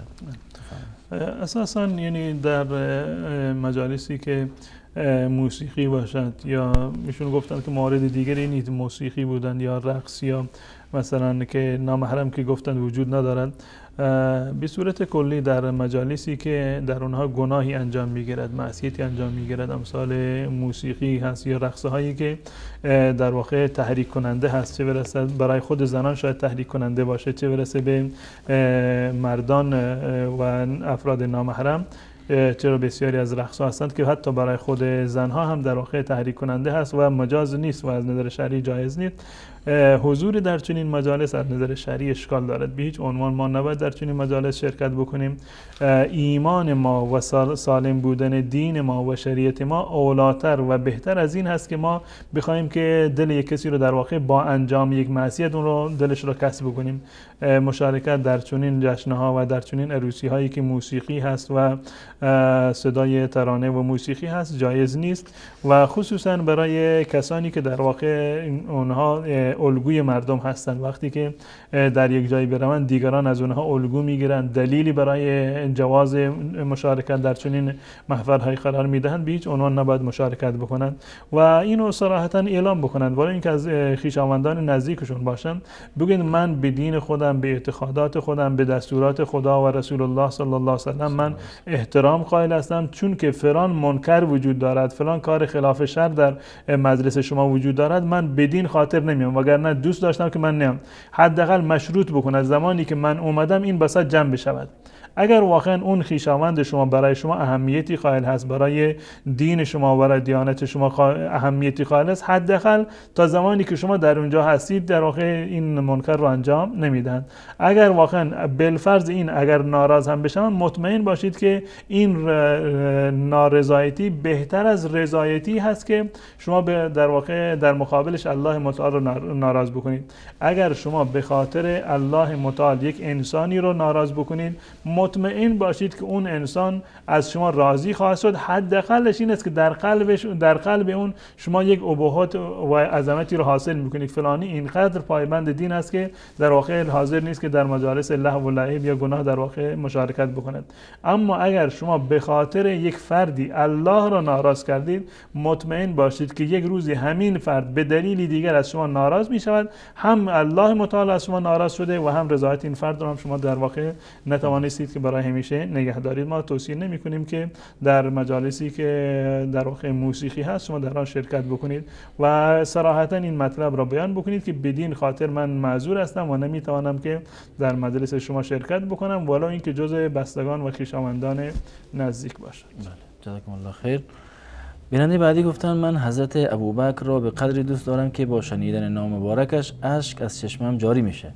حضرت عمر را هم به قدری دوست دارم که چند بار به خاطر دفاع از ایشان کتک خوردم. اما این عشق و محبت را نسبت به حضرت عثمان و علی ندارم. آیا من به خاطر بی محبتی راجع به عثمان و علی رضی الله عنهم مرتکب گناه شدم یا نه؟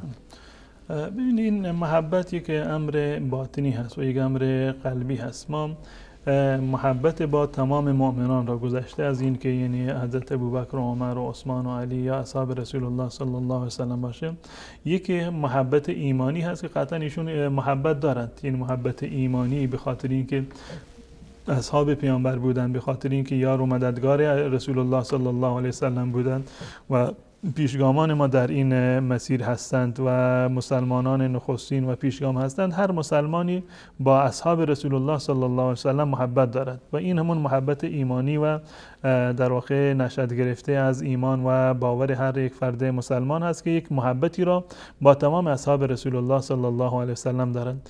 اما اتفاق می افتاد که گاهی وقتی یکی از اصحاب رسول الله صلی الله علیه و سلم نزد شما محبوب تر باشد به خاطر اخلاقش، به خاطر جهادش، به خاطر خدماتی که به اسلام کرده، به خاطر حتی احیانا چه بسا به خاطر یک سری اتفاقات خاصی که برای اون در واقع اتفاق افتاده، به خاطر علمی که از اون نقل شده، به خاطر مزاحایی که از اون نقل شده، به خاطر یک صفت و ویژگی خاصی که در اون بوده، احتمال دارد که یک صحابی رو شما الگوی خودتون قرار بدید و بیشتر از دیگران اونو دوست داشته باشید. در این زمین اشکال شرعی وجود ندارد. یعنی می شود که یک فردی ابوبکر رو از عمر بیشتر دوست داشته باشد یا برعکسش عمر رو از ابوبکر بیشتر دوست داشته باشد، علی رو از عثمان، عثمان رو از عمر بیشتر دوست داشته باشد. هیچ گونه اشکال شرعی در این زمینه وجود ندارد. اما محبت ایمانی رو و محبت اون که بر اساس باور و اعتقاد و اسلام هست با تمام اصحاب رسول الله صلی الله علیه و سلم باید داشته باشیم.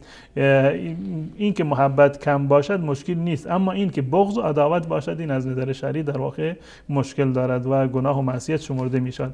اما این که یک صحابی رو من بر دیگری برتر میدونم، در قلب من محبوب تر است، این از نظر شرعی اشکال نداره، زیرا که این یک عمل باطنی و قلبی و غیر اختیاری است. درست. جزاکم الله خیر. بیننده بعدی گفتن که درباره ازدواج اجباری که از طرف پدر برای پسر صورت میگیرد یک توضیحی بفرمایید. از نظر شرعی انسان باید اون موارد رو که در ازدواج مد نظر هستند اونها رو باید مراعات بکنه.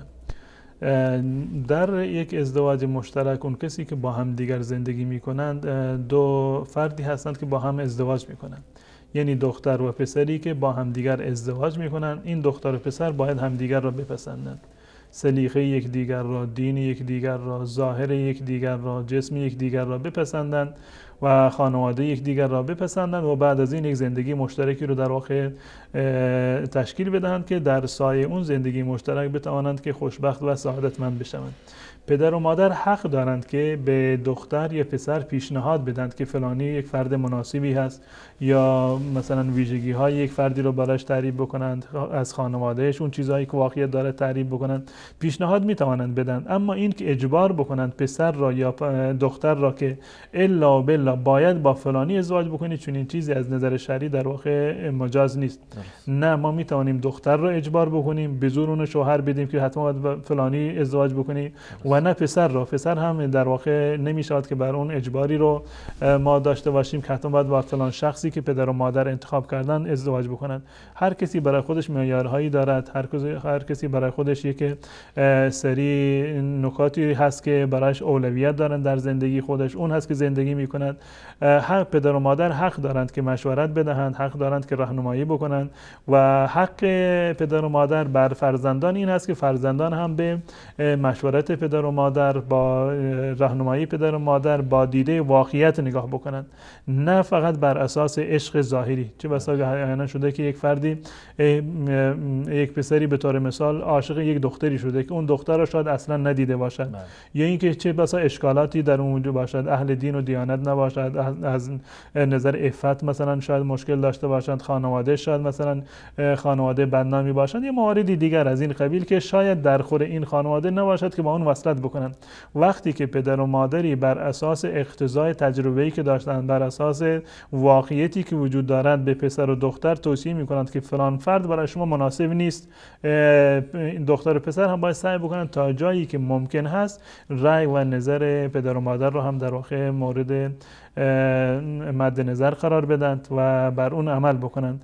اما اگر واقعا 100% به این نتیجه رسیدند که با چنین فردی نمیشود ازدواج کرد، این پسر مطمئن بود که من نمیتونم که از نظر عاطفی و از نظر احساس و عاطفه با این دختر زندگی بکنم یا با خانوادهش در واقع بسازم، من این هیچ گونه احساسی نسبت به اون دختر ندارد، اجبار کردن پسر یا دختر به چنین ازدواجی نهایتش همون جنگ و دعواهایی هست که در خانواده صورت میگیرد و چه بسا منجر به طلاق بشود. از این که فردا منجر به طلاق بشود، دو تا خانواده و دو تا قبیله و فامیل با هم دیگر در واقع مشکل پیدا بکنند و از همدیگر با هم دیگر قهر باشند، همون بهتر که همین الان در واقع این دختر و پسر رو ما مجبور نکنیم، بلکه بهشون مشورت بدیم، راهنمایی بکنیم که موارد خوبی رو انتخاب بکنن، نه اینکه اونها رو قهرن در یک عمل در واقع انجام شده قرار بدیم. از نظر شرعی مشکل دارد، هم برای دختر و هم برای پسر. نه اجبار دختر به ازدواج جایز هست و نه اجبار پسر. بله، بیش جانان، جزاکم الله خیر. بینندگان عزیز، در اینجا با هم یک میان برنامه میبینیم، دوباره باز خواهیم گشت، در خدمت شما خواهیم بود. با ما باشین.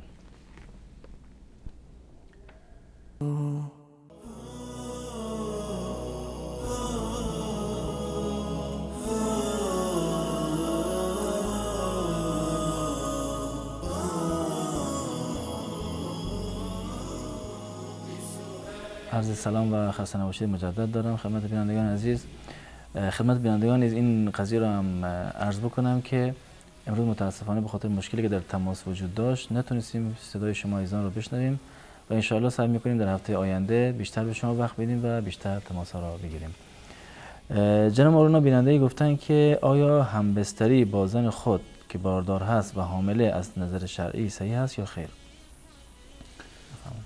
بله، از نظر شرعی هیچ گونه ممنوعیتی رو در این زمینه وجود نداره و بسیاری از مردم خصوصا در زمان قبل، در زمان جاهلیت، این به عنوان یک خرافی رو در نظر داشتند که اگر با زنی که در حالت حاملگی هست و حامله هست اگر همبستری بشود، چه بسا که فرض ماشین سنگین است، اما کسی خودش ماشین سنگین دارد یا خودش کار میکند یا داده مثلا به دست راننده هست، یک مورد دو مورد هر چند دستگاهی که داشته باشند، وقتی که برای کار هستند این خود اون دستگاه ها و خودروها زکات ندارند. بله، جزاکم الله خیر. بیننده بعدی گفتن که حکم برنده شدن جایزه در قرعه کشی موبایل که روزانه گفتن 200 تومان کم میکند چیه؟ یعنی روزانه 200 تومان کم میکنه؟ من دقیقا سوالشون مشخص نیست. میتونیم بگیم که حکم برنده شدن در قرعه کشی موبایل چیه؟ بله، در شرکت هایی هستند که مثلا برای جلب مشتری به بعضی از مشتری ها خودشون یک سری جوایزی رو میدن. از نظر شرعی اشکال ندارد که یک شرکت یا یک فروشنده، یک مغازه شرط بگذارد که هر کسی که بیشتر از من خرید بکند یا به فلان سقف مثلا خرید بکند، من یک هدیه رو مثلا بهش میدم یا با قید قرعه مثلا به چند نفری در واقع جایزه رو بده. از نظر شرعی این اشکال شرعی ندارد و جایز هست.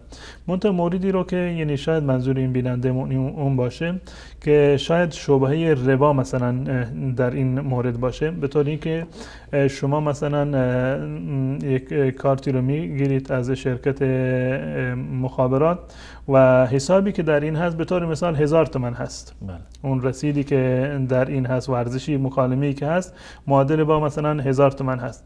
شرکت اعلام میکند هر کسی که مثلا یک کارت 1000 تومانی بگیرد، من به طور مثال 500 تومان مکالمه مجانی بهش میدم. آیا خب شما 1000 تومان دادید، الان 1500 تومان دارید مصرف میکنید، آیا این ربا محسوب میشود یا خیر؟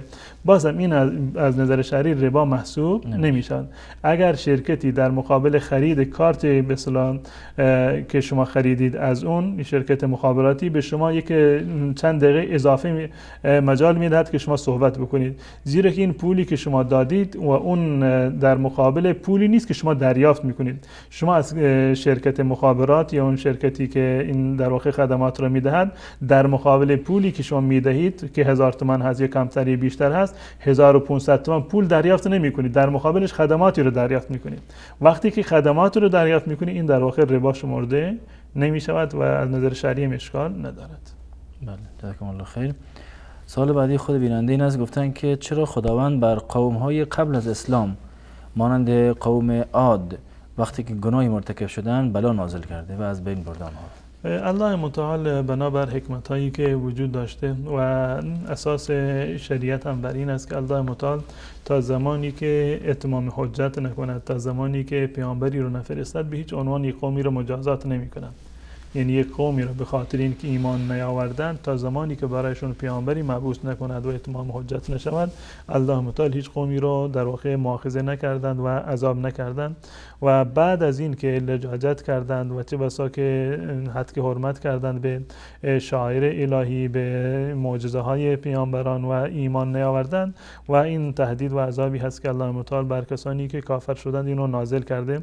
و در مورد امت رسول الله صلی الله علیه و سلم هم این امر به صورت کلی منتفی نیست که در مقابل معصیتی که انجام بشود انسان مؤاخذه نشود، چه بسا این ندارد و جایز. درست. جزاکم الله خیر. سوال بعدی این است که آیا جایز هست در جای خواب کسی قرآن را تلاوت کند؟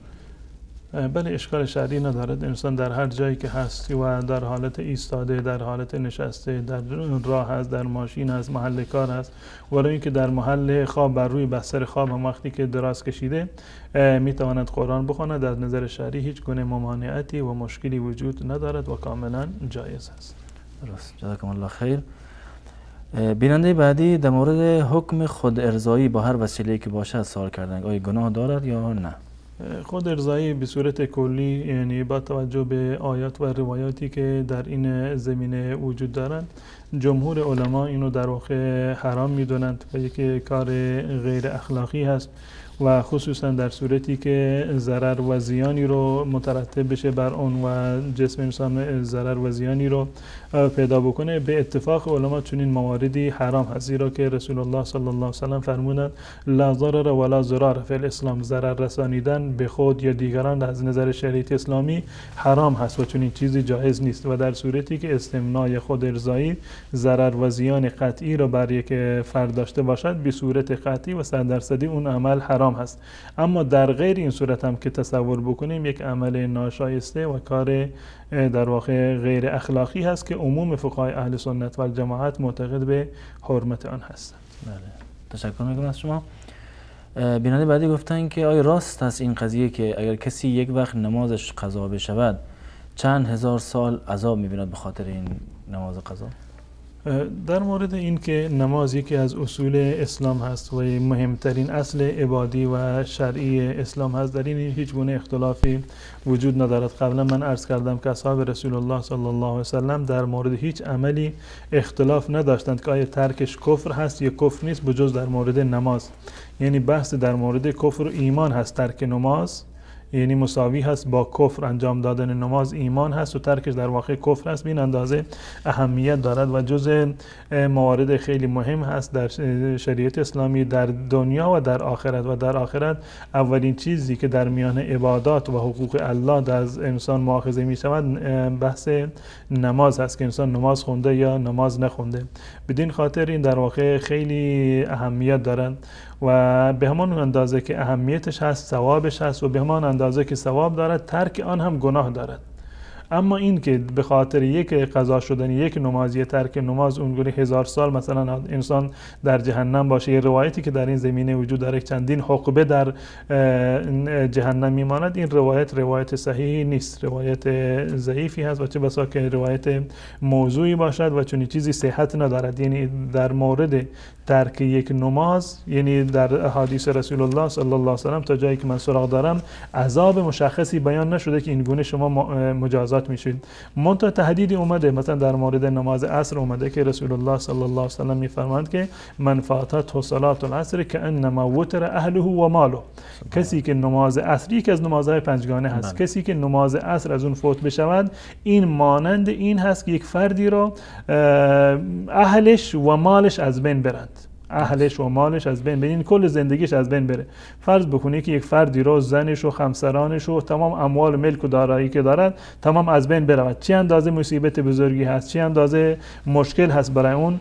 فوت شدن یک نماز، ترک یک نماز بین اندازه اهمیت دارد و از نظر معنوی و از نظر اخروی این اندازه برای انسان در واقع سخت است. اما این که گفتند که چند هزار سال یا 1000 سال یا چند هزار سال در آتش جهنم میموند، این روایت صحیحی نیست. اما به هر صورت ترک نماز بدون عذر یکی از بزرگترین در واقع گناهانی است که نمونه اثری که در جنبه معنویت دارد یا در خسارتی که بر انسان وارد می شود همین حدیثی است که من بر شما بیان کردم. ترک یک نماز مانند این است که زندگی انسان به صورت کلی تباه بشود.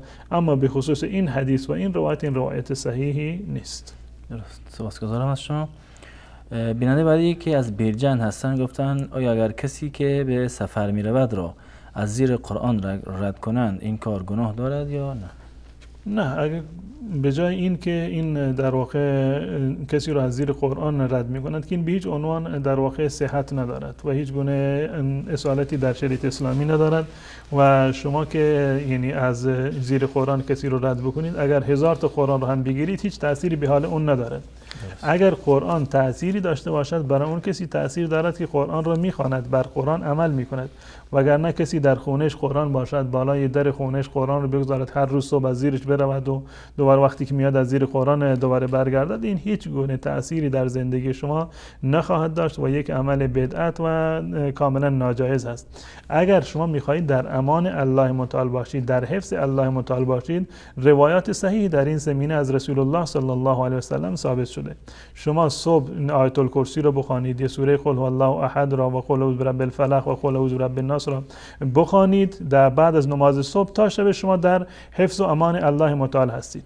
اگر واقعا شما میخواهید که در حفاظت الله متعال باشید، در روایت اومده هر کسی که نماز صبح را با جماعت بخواند این کل این روز در ذمه الله متعال هست. این حفاظت واقعی هست. اما این که یک فردی رو از زیر قرآن رد بکنید هیچ تأثیری به حال اون در واقع ندارد، به جز اینکه شما یک بدعت و خرافی رو در واقع انجام دادید و وسایل شرعی را و اسباب مشروع را که در شریعت اسلامی برای حفظ جان شما مؤثر هست اونها رو رها کردید. اون چیزهایی که با توجه به نص شرعی از رسول الله صلی الله علیه و سلم تأثیر دارند اون وقت چنگ زدید به یک خرافی که هیچ گونه اصلی رو ندارد. ما در روایات تاریخی حتی نداریم که رسول الله صلی الله علیه و سلم زمانی که به جنگ میرفتند یا بعد از اون ابوبکر و عمر و عثمان و علی و دیگر اهل بیت مثلا سربازان را یا کسی را که بدرقه میکردند از زیر قرآن میتونید رد کرده باشند. این هیچ گونه اصلی در قرآن و حدیث و در سیره رسول الله و مسلمانان پیشین و نخستین ندارد و یک بدعت و خرافه است. درست. جزاکم الله خیر. بیننده بعدی گفتن که سگی که بهش آمپول میزنن و حمامش میبرن اگه باهاش برخورد بکنیم آیا نجس میشه؟ سگ به هیچ عنوان در واقع پاک نمی شود و سگ نه پوستش و نه گوشتش مواردی که هست این در واقع نجس العین هست. گرچه برخی از فقها در این زمینه نظری بر این دارند که در واقع نجاستش از بین می رود پوست سگ رو. منتها عموم فقها این است که این نجاست یک نجاست عینی هست و نجاست عینی با هیچ کاری از بین در واقع نمی رود و اون سگ ولو این که دارو تزریق بشود یا آمپولی تزریق بکنند به هیچ عنوان ماهیت سگ را و اون عین سگ رو در واقع عوض نمی کند و همچنان در واقع نجس است.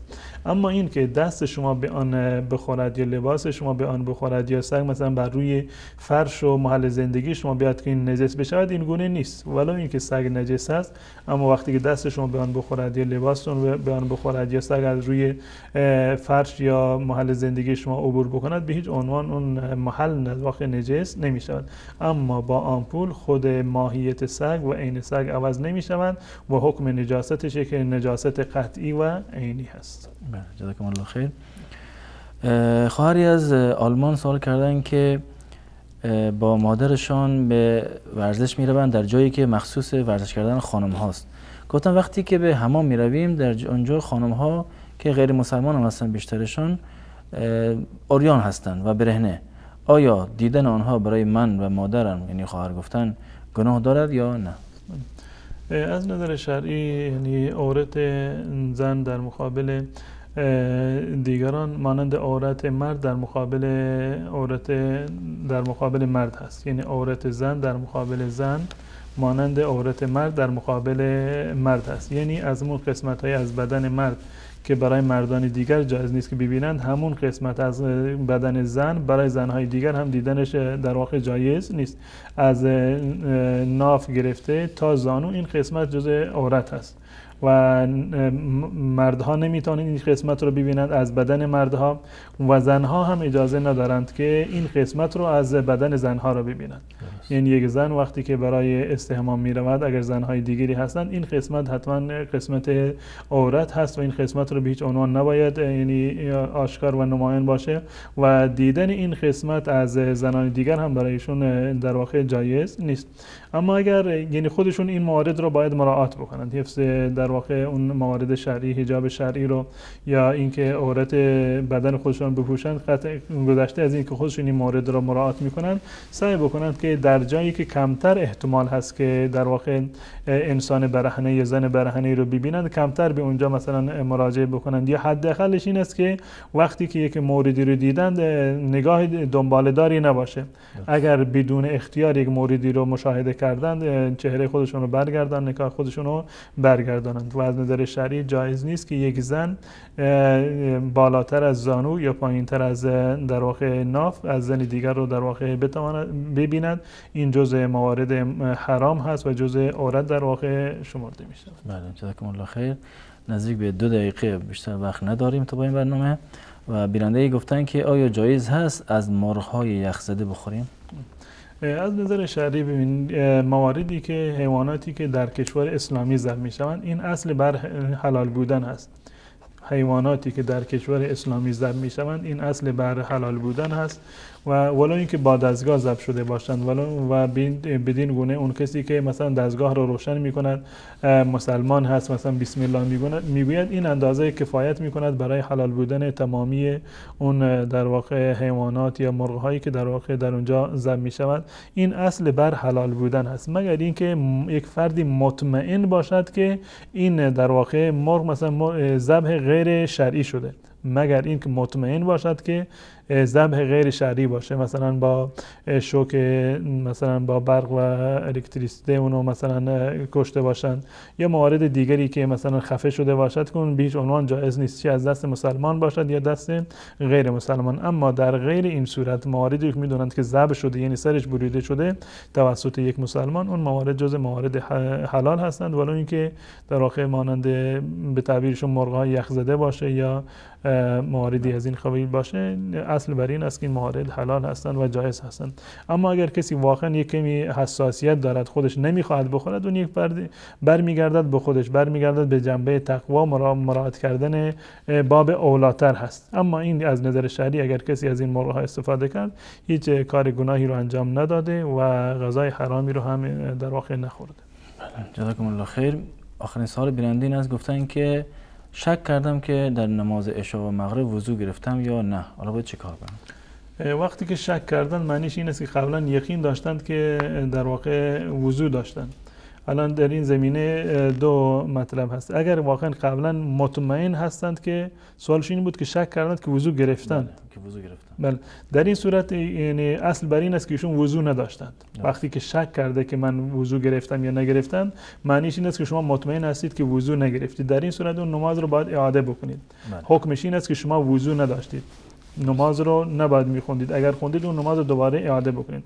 اما اگر مثلا شک کردید که وضوتون شکسته یا نشکسته، اصل بر این است که شما وضو دارید، وضو دارید، اما اینکه وضو رو شکستید دوباره یا نشکستید، در این زمینه شما شک دارید. این بر همون اصل معتبر است، یعنی اینکه در این صورت شما وضو دارید و نمازتون کاملا درسته. اما در صورتی که بیننده سوال کرده بودن، اصل بر عدم بی‌وضویی هست و عدم طهارت هست و نمازشون رو باید اعاده بکنید. بله، جزاکم الله خیر. خسته نباشین. وقت برنامه تمام شد. تشکر میکنیم از شما. از بینندگان عزیز نیست که تا این لحظه پای برنامه ما نشسته بودن تشکر میکنیم و تا یک دیدار دیگر همه شما را به الله متعال میسپاریم. السلام علیکم و رحمت الله و برکاته.